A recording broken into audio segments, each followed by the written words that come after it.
Hola chicos, vamos a resolver la clase 1.9 de la unidad 6 que se titula Condiciones necesarias y suficientes. Creo que esto de condiciones necesarias y suficientes lo estuvimos nosotros verificando cuando estuvimos viendo el recíproco de un teorema.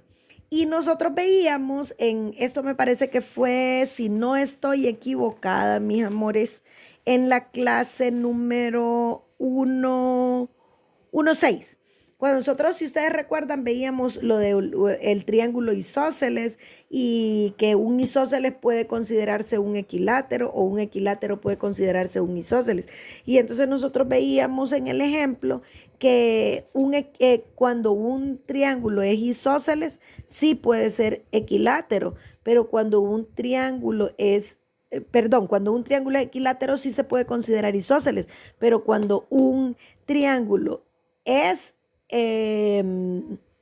isósceles no se puede considerar equilátero porque no reúne las condiciones suficientes para poder considerarse así. Hoy vamos a analizar 3 ejercicios. Dice, considera 2 condiciones A y B sobre un triángulo ABC. La primera condición es que el triángulo ABC es un triángulo equilátero y la segunda es que el triángulo ABC es un triángulo isósceles. Entonces es lo que yo les estaba comentando. Dice aquí, si el triángulo ABC cumple A, entonces también cumple B. Y entonces lo que estamos diciendo es que si el triángulo es equilátero, también es isósceles. O sea, podemos pensar que es isósceles.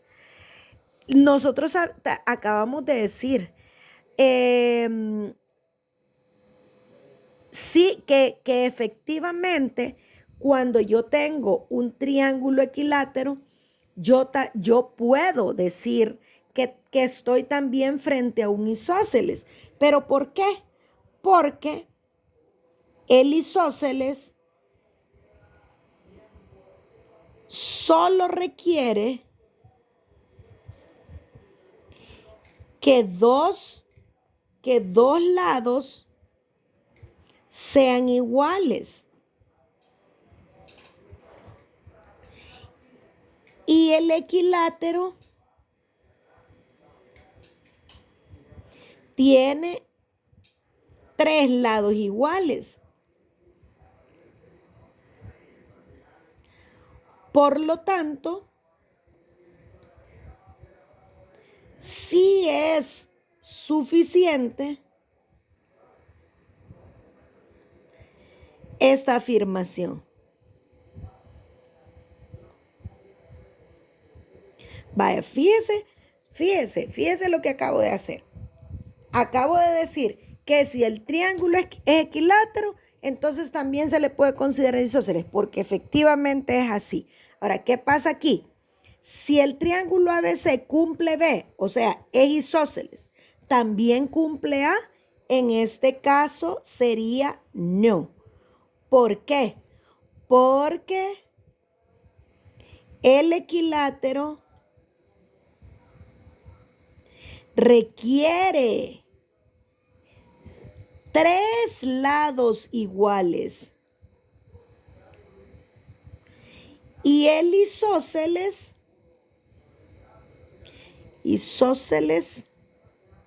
solo tiene 2.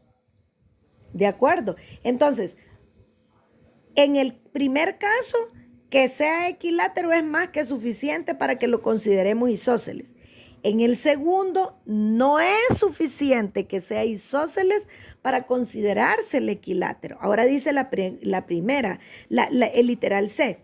Si cumple B, o sea, si es isósceles, tampoco cumple A. Fíjese bien, si no cumple B, tampoco puede ser equilátero. Si no es isósceles, tampoco es equilátero. Para ser isósceles necesita 3 lados iguales. Para ser 2 lados iguales y para ser equilátero necesita 3 lados iguales. Ahora, si no es isósceles, tampoco puede ser equilátero porque requiere más lados iguales. Entonces esta afirmación sí sería cierta porque el isósceles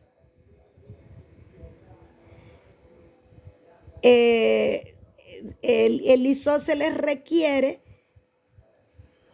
dos lados iguales y el equilátero 3, y si no es isósceles, menos será equilátero. ¿De acuerdo? Entonces se cumple, vea, que si el triángulo no es isósceles, tampoco puede ser equilátero porque requiere de las dos cosas. Ahora, entonces, cuando se cumple la proposición si A, entonces B, se dice que A es suficiente para B y que B es necesario para A. Aquí en este caso sí se cumple todo. La proposición A se cumple y por lo tanto se cumple B, pero que se cumpla B es necesario para que se cumpla A. Aquí se cumple B, o sea, es isósceles, pero si es isósceles, no necesariamente va a ser equilátero. Entonces es necesario que sea equilátero para poder decir que es isósceles, pero no es suficiente que sea isósceles para considerarse el equilátero. Entonces, de esta manera, hacemos el análisis de las condiciones necesarias y suficientes para una afirmación matemática.